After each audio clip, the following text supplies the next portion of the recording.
Hey, this is Coach Hans from Mississippi Public Broadcasting Online U.S. History from 1877 to present. Today we're going to pick up with Unit 8, Surviving the Great Depression. In this particular lesson, what we're going to do is talk about some of the hardships, of course, that American citizens had to face when the Great Depression, of course, hits in 1929. Now, keep in mind what we've always told you, that when you look at this particular period in our history, we look at one of the darker periods, and we had just emerged, of course, out of one of the most fun periods, of course, in our history. And so now what we're going to try to do is try to give you a little bit of a contrast in terms of what the 20s brought, and then what 1929 and the rest of the 1930s bring. What we're going to do is have our unit focus question. As we said all the time with our unit focus question, we give you this, of course, to put you in the right mindset of what the unit is about. The question says, identify causes and immediate effects of the Great Depression on the United States. And the vocabulary that we have, of course, are these particular words. We have the academic and content vocabulary. And we encourage you, of course, to go ahead and look these words up yourself. We'll try to address as many of them as we can, of course, as we go through the lesson.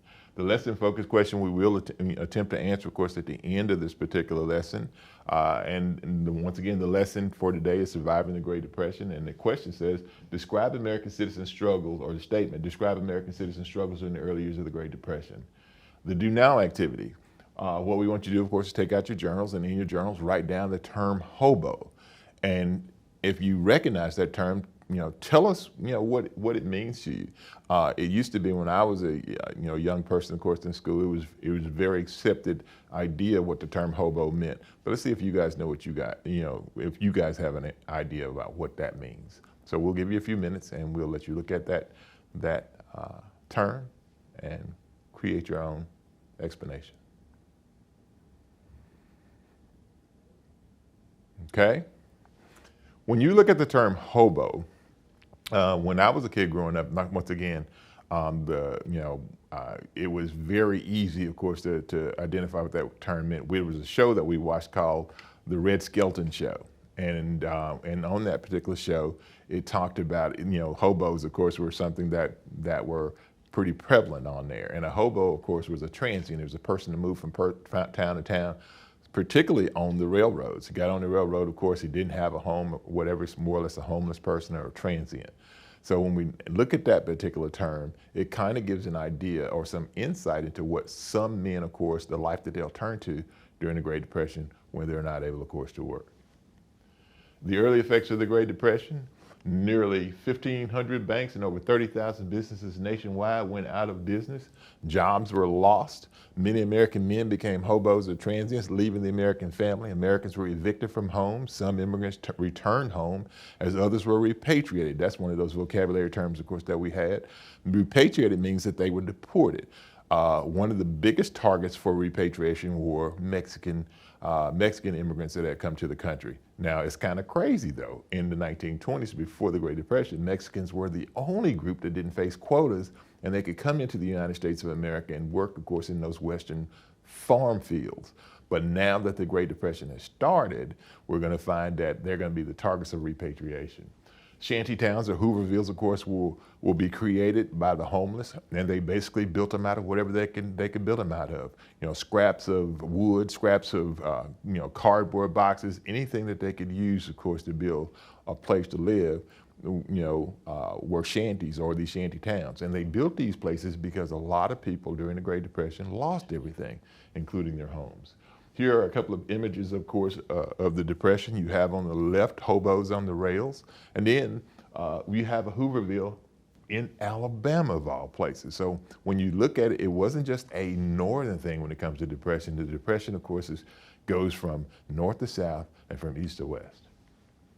The Dust Bowl. If it wasn't bad enough that people lost all their money and all the economic chaos that happens, of course, during the 1930s, we're also going to experience one of the worst environmental crises in the history of the United States of America with the Dust Bowl. Just as America was experiencing the worst economic downturn in its history, it suffered the nation's worst environmental disaster, the Dust Bowl, and primarily in the region of the United States of America that we call the Great Plains. The drought in the Great Plains caused many to lose their farms and move further west in search of opportunities which eluded them. Now, you have to also understand something about that. Farmers, once again, were one of the biggest groups that didn't do well during the 1920s, and in the 1930s, things are compounded. They lose their farms, they're forced to move. Now you got to deal, of course, with the Dust Bowl. Here's a picture of one of those Dust Bowl areas that was hit, by these dust storms. And there's some crazy stories that come out about how people said that, they had to stuff, clothing in the cracks in their houses and put things down so that dust, of course, wouldn't come into their house, and sleep with bath cloths that were wet on their faces so that they wouldn't, inhale the dust. California bust. A lot of these Okies or the people, of course, that lived in the Great Plains region, they left their homes, of course, because some of them just picked up, packed everything that they could, put it on their old cars, and they just headed to California. And this is a picture of one of such cases. Escaping the Depression. Americans went to the movies and sat in front of radios to be entertained and take their minds off the problems. It was an era of escapism. There wasn't a whole lot that they could do, of course, to kind of mitigate their circumstances. So what they did, of course, is they tried to retreat into a world where they could kind of ignore some of their problems for even just for a little while.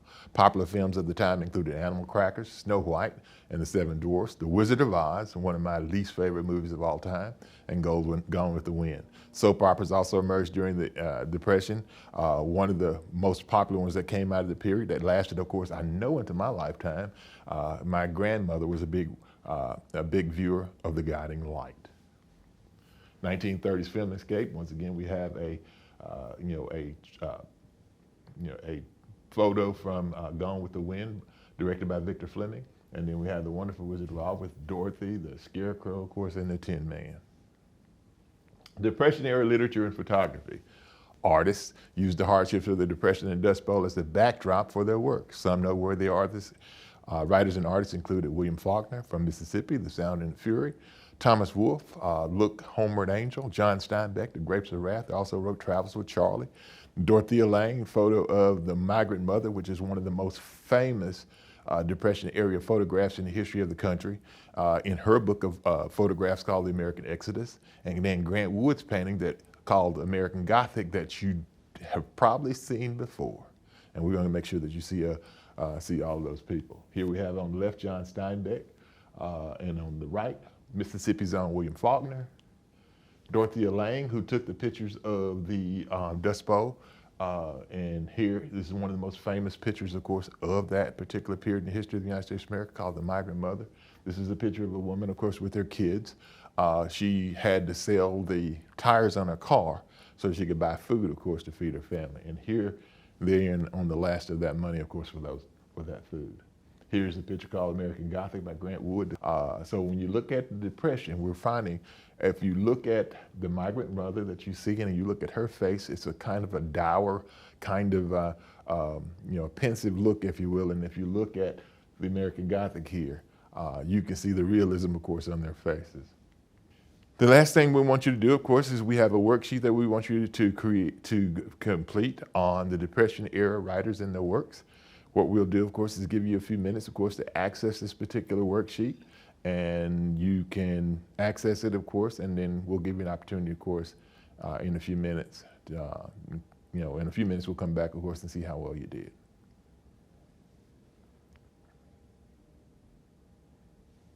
Okay, you should have had plenty of time, of course, that you were able to go through, of course, and identify who were some of those writers. A couple of them are very easy, of course, to do. And what we'll do is just flash the pictures up here for you in terms of looking at what the correct answers were. But Sound and the Fury, of course, was Faulkner, and then Richard Wright, Native Son. So when you look at these were some of the Depression era writers and their key works. The lesson focus question for today in terms of looking at lesson 2, Surviving the Great Depression. Describe American citizens' struggles during the early years of the Great Depression. And the answer looks something like this. They faced homelessness, unemployment, starvation. Farmers who struggled before the Great Depression also faced more hardships during the Dust Bowl crisis. So when you look at the history of our country called the Great Depression from 1929 to 1932 particularly, but it's going to last in this country, of course, until the beginning of World War II. But specifically today, what we're talking about is from 29 to 32. We look at a very dark and very sad period in the history of the United States of America. because the one thing that most Americans counted on, they weren't able to count on, and that of course was the federal government. But we'll talk about that next time. Once again, this is Coach Anderson from Mississippi Public Broadcasting Online U.S. History from 1877 to present. Once again, don't take my word for it. Do your own research and draw your own conclusions. And until then, we'll see you next time.